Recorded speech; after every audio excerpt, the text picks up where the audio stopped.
yeah, I do not have a framework to share with you today. I literally want to use this video as an opportunity to challenge myself. For the next 3 months, more or less, basically until 2026, I would like to build a pipeline. So basically I would like to reach $7,000 a month, and I feel like it's a reasonable enough yet challenging enough goal that it will keep me motivated, but also it won't burn me out. So for the next 3 months you will see me struggling through this challenge that I practically imposed on myself, and if I fail, I'll fail miserably and publicly, and you will get to laugh at me, and if I succeed, then hey, I get to make more money, which is always nice. The reason for it is, for a few months this year I've been in a state of fight or flight, and as a result of it I have a lot of pent-up creative energy that I would like to put to use. And what's a better way to put it to use than by challenging yourself? And sales has always been my weakest point, so I really would like to work on that, and this challenge will literally force me to get out of my shell and start reaching out to people, start talking to them, literally chasing those leads. But I think it will be beneficial, and if nothing else, it will be just one more skill under my belt. So the kicker is, I do not have a strategy, nor a plan, nor nothing I can actually use to help me in this, basically setting up this outbound channel.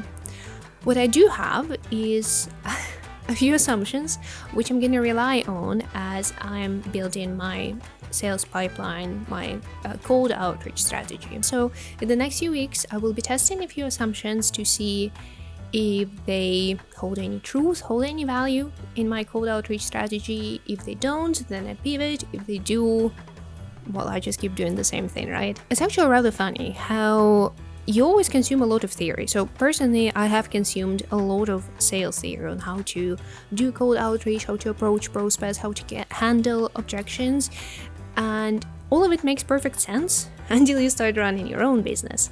Then you realize that you have to pretty much, reinvent the wheel. So what are my starting assumptions? Just a disclaimer, I will be saying the word assumption quite a few times in the course of this video, so just bear with me. I have 2 assumptions and 1 thing to supplement those, so basically 3. The first one is good old cold outreach. I'm gonna build myself a list with high intent leads, and since I don't have any software to source those, I'm gonna be considering getting one later on, but for now, since I don't have any tool like that, I'm just gonna go to LinkedIn and look for companies that are hiring for roles that match my expertise. Basically, content specialists, senior copywriters, content managers, maybe even head of content if they are interim roles. So my assumption is that some of these companies, especially the ones that are looking for interim hires, will be open to hire a contractor, because then it's just easier to terminate the contract without causing, any emotional pain to either of the parties. And my approach here will be to get in contact with these people and pitch my services right away. So this will be as cold outreach gets. I don't have any numbers as to what kind of conversion rate I could expect from this exercise. I'm gonna base my tactic, strategy, whatever you want to call it, on more assumptions. And my assumption is that 60 messages should give me some statistics to work with. So my promise is to send out 60 messages in 2 weeks, and then in 2 weeks we'll get back to it and see what works and what doesn't, and if I need to pivot or change my strategy altogether. Now the second assumption, or the second thing I want to test, is a social selling strategy. I'm calling it a strategy, but in the next 2 weeks I am literally gonna nurture one lead, so I'm not sure whether strategy is the right word here, but hey, you gotta start somewhere. So the idea is, instead of pitching my services right off the bat, I want to nurture that contact a little bit. There is this company that fits perfectly my ICP, ideal customer profile, and I've been already in contact with their head of marketing, and I know for a fact that they only have one marketer and they don't do any SEO content, so they're gonna be my lab bunnies, and we're gonna test the social selling strategy on them and see how that goes. So what I'm going to do here is I'm going to comment on a few of their posts as I wrote. Maybe I will send them a LinkedIn message with a link to a source that they might genuinely find helpful, but I'll have to be careful here because I don't want to come across as pushy. And in 2 to 3 weeks, maybe in 2 weeks, if I want to stick with this challenge, I'm gonna reach out to them and pitch my services. And the third thing I'm doing, and now it probably sounds like an overkill, but it's been on my list for a while, so I really gotta do it.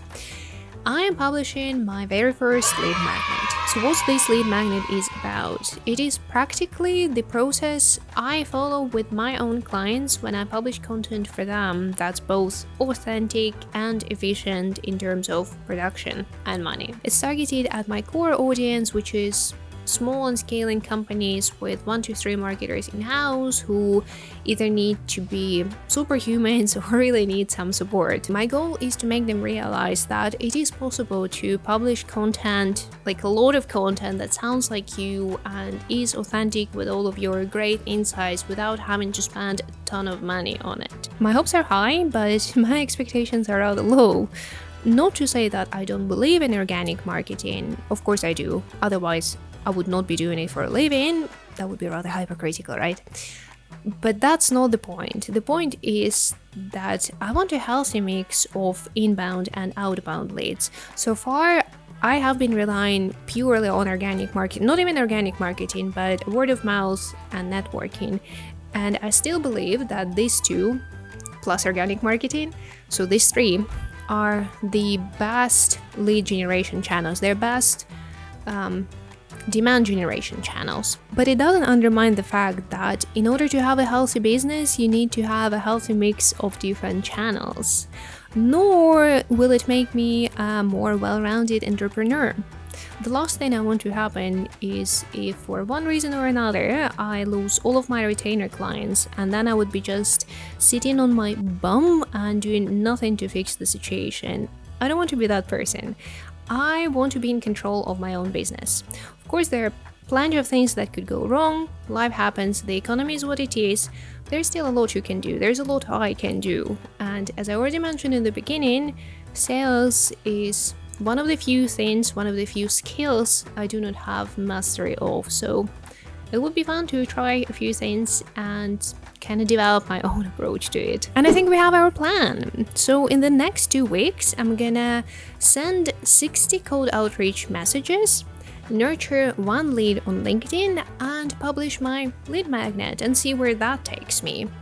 Let me know in the comment section whether you're team success or team failure. Let me also know if you want to join this challenge. Maybe we could do it together.